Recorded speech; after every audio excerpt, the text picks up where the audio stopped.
Hello, and welcome to Hedgehog Storytime, where I read my weird original fiction. The following story is part of the Vadanya project, link to the playlist in the description below. Yes, you have to read them all.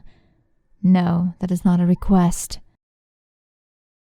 I think this is the chapter that I've been the most excited to show all of you. Mostly because simultaneously, this is the one that came the easiest to me, and the one that I struggled the most with. Specifically, I've been covering Higurashi on my analysis channel recently, and one thing I really like that Higurashi does is it really puts you in the shoes of the protagonist really, really well, or the POV character of any given scene really, really well. And so I was trying to figure out how to replicate that feeling with this specific character because I felt like it was important. And I think I got there. I think. I guess you guys will be the ones to tell me whether I succeeded or not. But, without further ado, here it is. Chapter 11. Achilles, spускайся. Jack resides in a coffin. Small, dark, and musty. Boards cover the singular window, only allowing small bands of light to seep through. He's been in this one room for so long that sometimes he thinks the window might actually be above him, completing the illusion. An unburied coffin. He has no idea how long it's been. Months, at least. Maybe even years. He's long since stopped leaving marks on the walls. Perhaps one day he will walk out of this room an old man. Perhaps. But he doubts he'll live that long. He's probably already dead, and this room really is a coffin that the Volkovs threw out into the woods and forgot to bury. The only real way he has to keep track of the clock is the arrival of the sisters. One of them usually creeps in regularly to bring food. The younger sister sometimes apologizes to him. The older one never does. Sometimes they come together to speak to him. Jack is not him. Though the line between them is as thin as a spider's thread, that thing has nested right in the darkest recesses of his very being, swirling around in the rancid stew that used to be his brain. Jack and him are not compatible, however, like oil and water, unable to ever fully mix. There's too much in his head, in his everything, and he feels like he might be pulled apart at any moment, the seams of his soul taut and stretching still. His existence is pain, but in a completely indescribable way. This pain has no location and feels neither sharp nor dull. It is everywhere, every part of him aching all at once, and yet it is also nowhere. It is a spot 10 feet above his head and right between his eyes and in his chest and stomach. This is not the throbbing of any physical malady, but of his soul. There are two, or there should be one. Jack is no longer himself. He can feel this. The bubbles of oil in his head have been in there so long now and have settled so far in that they've become too small to pick out from the water. He tells him to hurt things, but there is no one around to hurt. So Jack hurts himself, scrapes at his arms and face, picks endlessly at the ragged, scarred side of his head where his ear used to be, till his fingernails are red and crusted over with blood and congealed flakes of skin. The younger sister bandages him up some days, though she no longer asks why he did it. Jack hates what he says to her. The poor girl, wrapped up in the middle of this just as tightly as he is. At least she's gotten to keep her sanity. Jack bid a final farewell to his long ago. Even talking is difficult now, if he wants to say words that are even a semblance of his own. That thing uses his mouth as much as he pleases. Not that he gets much of a chance to speak. They are so often alone that the only person to toy with is Jack. He makes him feel things, see things. Just a small while ago, he even used Ada against him.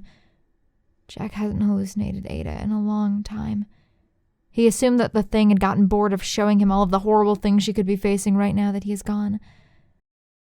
He prays every day that she is somewhere safe and loved, but that thing delights in reminding him that she's probably not. At least she's not here. He can take comfort in that.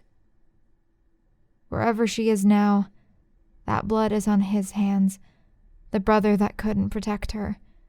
No, there's no way he could have known what awaited him in this manner at the end of the world. He was just trying to make her happy. Jack felt that something was wrong there from the first minute he set foot through the door. He should have listened to that instinct, turned right around and went straight back home. But with a father dead for just over a year and a brother recently returned from active duty, he chalked it up to a mix of emotions that he couldn't possibly fathom. Worthless little creatures, stuck in worthless little minds. No, not worthless. Complicated. The stupid tiny bitch. Stop it. The youngest sister, his charge, was a tough pupil, but became downright cheerful once he proved himself an ally. She was significantly younger than her other siblings, and her birth had caused the death of their mother, which was a difficult position for a child to be in, and Jack assumed that might explain some of the older Volkov's coldness towards her. He needs to stop making excuses for the pipsqueak. He remembers what she did, after all. What she was forced to do. The first couple of months went well. He taught the youngest sister by day and wrote endless, pointless letters to his clingy sister at night. No, stop it. Think of her smile. Ada's smile. That will shut him up. That was what got Jack through the harsh weather and monotonous lessons. Ada's letters, and the thought of her smile. She was waiting for him back home, so he persevered against the cold and chill of the manor and the people therein. Natalia was the strangest of all the siblings. Look at the way she moves, the flow of that luscious hair, the length of her slender neck. He just wants to take it between his hands and squeeze and... Why? Why is he showing him these things? And why are those Jack's hands around her neck? Because deep down, he craves that final crunch of her windpipe that he just knows will bring him to orgasm. Not Jack. Never Jack. That is what he wants. Is there even a difference anymore? Stop. Just stop. Breathe. And try again. Natalia was the strangest of the siblings. At least Jack thought so anyway. She was always holed up in the cellar, often making the trek down there with an armful of some of the strange texts that dotted the library. Jack had not a clue what she did down there, especially with how late it sometimes got before she emerged, bleary-eyed and looking unsatisfied. He should have snuck down there one night to have his way with her. To check on her, at least, for it was clear that something was weighing on her. Jack tried asking Yvonne about it one day, but he kept trying to change the subject, and Jack didn't get much out of him. If he'd cut off some extremities, then he might have talked. If he'd tried, then he'd be the one with missing extremities. Perhaps if he'd manned up and grown a pair, gotten more involved with the Volkovs and their lives, he could have stopped it. But somehow he doubts it. Jack doesn't remember much about that day. To be honest, he doesn't remember much of anything after either. Natalia had been uncharacteristically cheerful that morning. She even invited Jack to take tea with her. You've been with us for 3 months, after all. That calls for celebration. There was something in the tea. Of that he is certain. Not enough to make him lose consciousness entirely, but he offered no resistance when Natalia dragged him from the table and out of the room. Distantly, he heard her call to someone, and Katya followed meekly behind them. After that, there were only impressions left in his mind. Of color, of light, of sound. At some point he realized they were going downward, into the damp and dark. Spiderwebs drifted over the few light bulbs lining the walls, and then he was dropped onto a hard stone floor. There was only light, at first, and then sound. Natalia was muttering something, but he couldn't tell if it was in a different language or if his ears just weren't working anymore. Then he caught the numerous endings. Latin. Had to be. Stupid language. If he was in top form, he could figure it out, but no way to now. Katya, do it. Oh, Wait, that was Russian. That was a little better, at least. But you're the one who likes anatomy, right? Always playing around with bugs and rats. This is your chance to see a real human body. Why are you doing this, sis? There was a loud, sharp sound that echoed harshly around the room. You are a child. You do not get to ask questions. Now take this knife and do it, or so help me I'll make you regret the day you were born even more than I do. Her face was above him then. One cheek reddened, both stained with tears. One or two dropped onto his cheek, but he barely felt it. Part of him wanted to scream at her to drop the knife, to not do whatever it was that Natalia wanted. But she was his pupil, and was that really the lesson he wanted to teach her? Callow selfishness, to save him regardless of the consequences to herself, when he was supposed to be the one to help her?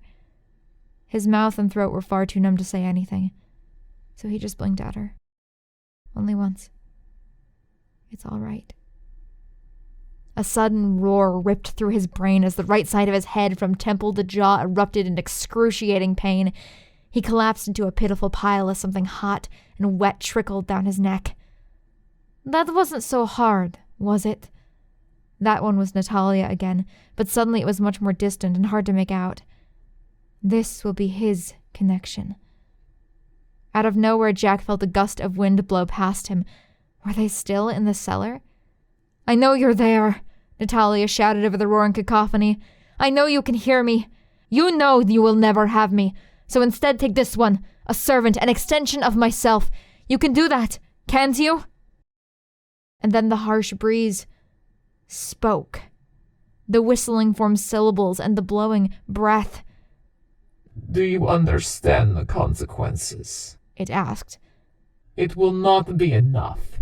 You are only condemning another to buy yourself time, you know. Somehow there seemed to be a bizarre note of glee in the question. Yes. Very well, but remember, this arrangement will not last long. Something had changed about the voice. All of a sudden it was made of flesh and bone and very close by.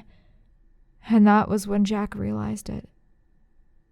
The words had come from his own mouth. He rolled onto his back as something hit him. An odd sense of pressure fell upon him, the location of which he couldn't exactly pinpoint. It was like someone had opened up his skin and crawled inside of him, like he was a glass of water kept together by surface pressure alone, liable to spill at any moment. What is this? He finally found his voice, only vaguely aware of being dragged out of the cellar. What did you do, Natalia? Let's just say this won't be a pleasant experience for either of us. There was a dark spot somewhere in his head, moving all the time. You really are a little pissant, aren't you, Jack Steele? He could see everything, the idiot's past, his hopes, his dreams, and of course the most important part, his desires. Well, their desires, soon enough. Jack couldn't comprehend what was happening. He pounded at his head, trying to force the invader, whatever it was, out of his mind. It wasn't going to work, though. Very little was going to force him out. Because a body, even an imperfect one, was better than none at all. What the fuck was it? This thing in his soul? Was it a demon? An illness? A hallucination? It was none of those things. Silly, simplistic concepts like that would never be enough to do him justice. No. What he is, what Jack would soon be if Natalia didn't end this tedious game quickly, is simply the Volk. And after 2 whole years of this, he is bored. Sure, at first Jack was fun to toy with. The Volk delighted in showing him the most terrifying cosmic vistas and the deepest, most intrusive thoughts in the man's tiny brain. Sometimes he even throws his own thoughts just to scare him, make him think they're his own. But now the toy is thoroughly broken, and there's no point in playing with a broken toy. Jack has grown weaker and weaker as his mind is slowly overtaken. It's bound to happen, eventually. The Volk is surprised that he's held out this long. But that's what happens when a thing like him is forced into an improper vessel. And there's only one of those. A proper vessel, that is. If only the whore would let him inside. He knows she will. Eventually. The thing she's trying will not work, and she will ultimately be forced to surrender herself. He can taste that moment on Jack's tongue. Why is he making Jack see these things? Oh God, Natalia, he's sorry. He's so... Why is Jack the one apologizing? Because the Volk will not. And Jack has seen that terrible, terrible night as if he's the one who did it. That's enough from him for a while. The Volk is thinking about the future. Admittingly, he gets distracted very easily. Soon that blessed day of Natalia's failure will come, the day when he is finally inside her very soul. But until it finally arrives, there's not much he can do. His only solace is that everyone in this forsaken house is a fucked-up piece of human excrement. The Volk cannot go far. He is bound to this wretched thing that used to be a man. By the way, didn't Jack just want to rip something right now? Maybe he should try to pull the veins out of his arms. It'll be just like pulling a loose piece of yarn off a sweater. What was he thinking about?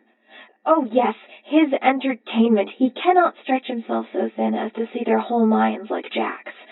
But he knows his way around wants and wills. And so sometimes he likes to give these poor lost lambs a little push in one direction or another. Like right now. Is that Natalia's faithful lapdog in the library, trying to drink off recently resurfaced memories of the war? That's not going to work this time. Not while the Volk is around.